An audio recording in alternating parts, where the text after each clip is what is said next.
समावेशी शिक्षा सुना तो होगा, है ना? पर यह सिर्फ एक भारी भरकम शब्द नहीं है, बल्कि ये तो शिक्षा की दुनिया में एक क्रांति की तरह है। आज हम एक यूनिवर्सिटी लेक्चर को आधार बनाकर समझेंगे कि आखिर ये कॉन्सेप्ट हमारे क्लासरूम्स और समाज को कैसे बदल रहा है। तो चलिए शुरू करते हैं। सबके लिए शिक्षा सुनने में कितना आसान लगता है ना? पर यह सिद्धांत जितना सरल है उतना ही पावरफुल भी। इसका सीधा सा मतलब है कि हर एक बच्चे को, चाहे उसकी काबिलियत कुछ भी हो, हालात कैसे भी हो, उसे सीखने का पूरा पूरा हक है। लेकिन एक मिनट, जब हम कहते हैं सब, तो एक क्लासरूम में जहां हर बच्चा अलग है, हर दिमाग अलग है, वहां इस सब का असल में मतलब क्या होता है? तो चलिए आज हमारे सोर्स मटेरियल के आधार पर इन्हीं अलग अलग तरह के लर्नर्स की दुनिया को थोड़ा करीब से समझते हैं। तो आज हम क्या क्या समझने वाले हैं?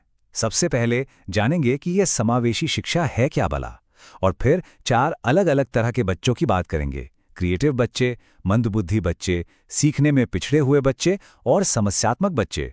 तो चलिए सबसे पहले और सबसे जरूरी सवाल से शुरू करते हैं। आखिर ये समावेशी शिक्षा है क्या? हमारे सोर्स के हिसाब से इसकी पूरी कहानी 4 बड़े आइडियाज पर टिकी है। पहला आइडिया यह है कि सामान्य और खास जरूरत वाले सभी बच्चों को एक ही क्लासरूम में एक साथ पढ़ाया जाए। मतलब कोई अलगाव नहीं, सब एक साथ। दूसरा पॉइंट है हर तरह के लेबल और भेदभाव को हटा देना। मतलब किसी भी बच्चे पर कोई ठप्पा नहीं लगाना कि वो ऐसा है या वैसा, बस ये सोच ही खत्म कर देनी है।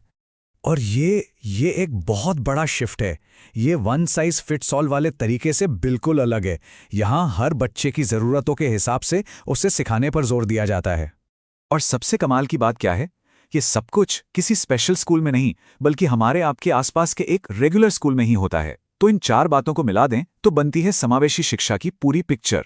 ठीक है, तो अब जब हम इसका बेसिक आइडिया समझ गए हैं, तो चलिए पहले टाइप के लर्नर की बात करते हैं, यानी क्रिएटिव बच्चे। और हमारा सोर्स मटेरियल साफ कहता है कि क्रिएटिविटी का मतलब सिर्फ ड्राइंग या पेंटिंग नहीं होता। तो कैसे होते हैं ये बच्चे? देखिए, इनमें कुछ नया करने की हिम्मत और जिद होती है। ये किसी भी चीज के बारे में बिल्कुल नए ढंग से सोचते हैं। और हाँ, ये किसी नामुमकिन काम को करने से डरते नहीं, बल्कि एक्साइटेड हो जाते हैं। ये सफलता के लिए नहीं, बल्कि सफल होने के लिए काम करते हैं। और एक अच्छा टीचर ही इनकी इस क्रिएटिविटी को पहचान कर उसे और निखार सकता है। इस बारे में हमारे सोर्स में बाकर मेहंदी की थ्योरी का जिक्र है। वो कहते हैं कि क्रिएटिविटी के 3 मेन हिस्से हैं। मौलिकता मतलब कुछ ओरिजिनल सोचना, प्रवाहिता मतलब विचारों का फ्लो, और लचीलापन यानी अलग अलग एंगल से सोचने की काबिलियत। और मजे की बात यह है कि एक और थिंकर हैं, हालमैन। उनका नजरिया थोड़ा और अलग है। वो इसमें 4 चीजें देखते हैं: नयापन, कुछ हटके करना, सरप्राइज का एलिमेंट और एकदम यूनिक सोच। तो इससे पता चलता है कि क्रिएटिविटी को देखने के भी कई अलग अलग नजरिए हो सकते हैं। चलिए अब एक थोड़ी क्लिनिकल कैटेगरी की तरफ बढ़ते हैं, और यहाँ ये बताना बहुत ज़रूरी है कि हम सिर्फ सोर्स लेक्चर में दी गई बातों और शब्दों को ही एक्सप्लेन कर रहे हैं। हमारे सोर्स के मुताबिक मंदबुद्धि बच्चे वो होते हैं जिनकी मानसिक क्षमता सामान्य से कम होती है और जिनके सीखने की रफ्तार धीमी होती है।